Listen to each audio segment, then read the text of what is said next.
Greetings everyone, here's Lodrik and this is the Game One the Pacific Advanced Edition. This is my PBEM match against Xargun. He's Allied Commander, and for me it is Emperor of Japan. This is Scenario 1 on game version 26B. All standard stock, no mods. The last base on Sumatra Fall.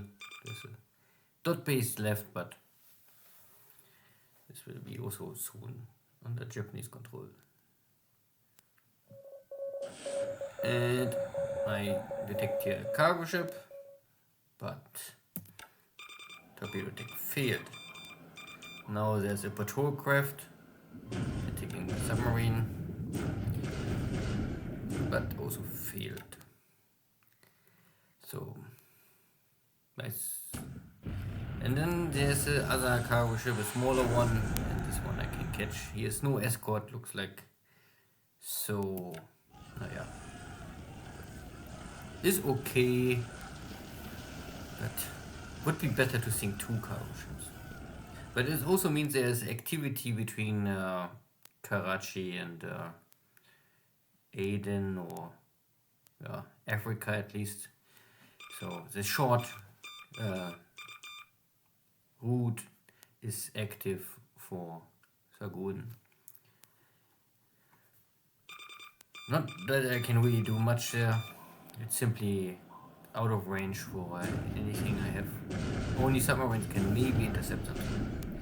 Good, there's an American Mark 14 submarine here at the base, and I get some hits on them. 7. I would always say 15 is maybe enough to sink a submarine, so 7 is only enough to damage it, and maybe force it to return.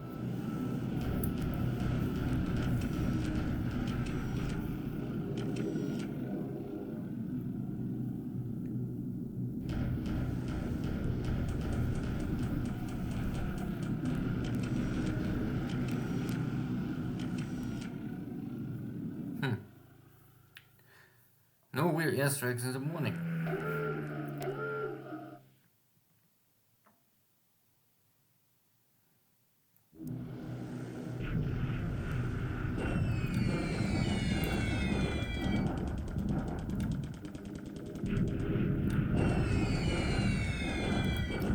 More and more equipment getting destroyed here. West Australia. And the desert is waiting for the Australian forces, if they ever can cross the desert, return back to Melbourne.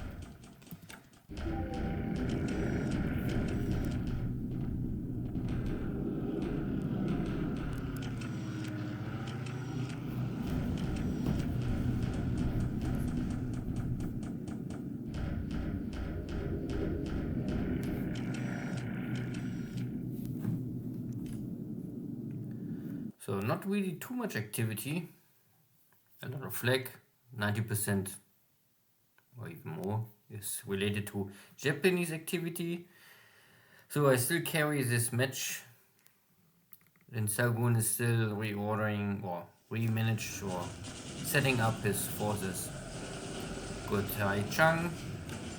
I forced 2 units out, still not destroyed. For me it's good because they will not respawn back. So empty shells walking around. Rendering on bombardments, not the biggest impact here, but burning more Dutch supplies. The Colombo army is also defeated already, and 1 unit have still some AV left, the rest is all only disabled units. Good. The land attack also not so successful. Not really anything getting destroyed on both sides, but I have a half Navy Guard unit disabled. And a little low on supplies. So I maybe hold this attempt to take the source island, the source end of the source island, and focus to transfer my big navy divisions in the north end of the source island. But this will need a little more time to prepare. overall a slow turn with not really any impact. Air losses, a little high for me. A lot of ops losses, all are ops losses. Out of these 4 airplanes, I have 1 wounded, 1 killed pilot. There was one sunk small cargo ship. I call it small. It's the smallest of the normal cargo ships. Nothing really special here.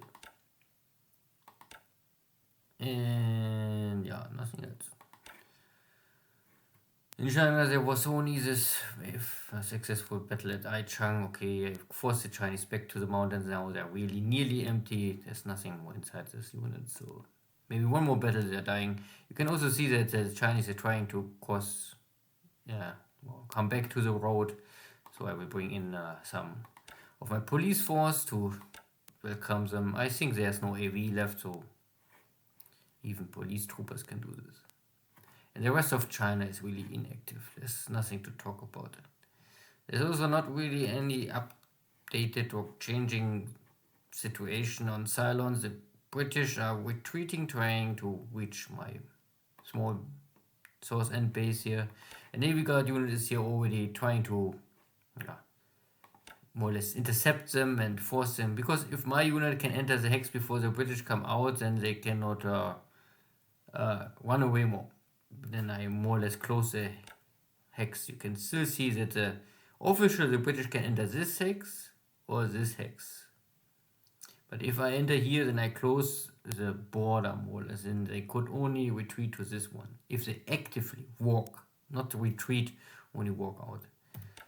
But so I'm not so sure who's faster, because I can walk in walk speed and the British must walk in combat mode. But we will see. There's no real road, so it's always super slow. It's jungle. In Sumatra, you can see there's one Dutch unit here in the mountains. I think Xargun not really use them more. One other one is here. Both are destroyed. I must only get rid of them. Bendoing under siege, like many days before. I can also pick here tomorrow maybe the last base in north of Australia. And this is, I try to catch them and they try to run away. I also take here in southwest Australia the last base. So Alice Springs will be more or less the only base in central North Australia is left under Australian command, and the rest is all you can see here. This is all what Xargun have left from Australia. Yeah, and there's maybe a battle here for Brisbane. Not so sure if I want to walk down this road and take Port Augusta. That would be the last 3 bases I could take before the reinforcements rule activate. Broken Hill I could also take. It's only more or less, Broken Hill is a lot of resources. It's more like if I take these resources, I cannot use them, but they will also not be more ready to use in the industry of Melbourne. The question is if this will really be so important, because so far I know there's a small refinery of 21 and super little oil. So if there's no fuel more in Australia, the heavy industry will shut off, and then there's only light industry left. But there's still 851 light industry and 900 light industry. So even without fuel, the Australian army will be supported by local supplies. Good, New Zealand is I'm waiting that my armies are coming down the road, and then I can cross here the ocean, the seas, take this base. Here's only 1 or 2 units left. I think this I can easily push. I think I had some recons, so that the main body of the New Zealand army is here. Not in Churchland, there's only 1 unit, and here's only 2 units left. So this is maybe the hard static units defending these 3 bases. And I think the reason is because here is triple defense. This is clear, double, triple. And this is also not possible to shell with ships. Not that I will use them for this kind of stuff. And yeah, nothing else to say, nothing else to talk. I find nothing more around Tahiti, but I guess there is still something. And the rest of the map is inactive. My subset California not really picking up anything. Tja. And status of Kaga is safe and under repair. You can see every day I drop 1 system damage. So major damage I cannot fix here. Flooding damage, everything is down to major damage, so this is not more possible to fix for this in the shipyard. But the 14 system damage I can fix in roughly 14 days, so every day 1 system damage. Once this is done, I will transfer the carrier to Colombo. Well, roughly the plan. Other opportunity or option would be that I transfer the carrier back to Singapore to a bit more safe place, but a little far for this kind of damage with Japanese control. I think I will better go to Colombo. Hug the coast, protect against enemy submarines. Yeah, we will see. Still the future. Take care. Bye bye.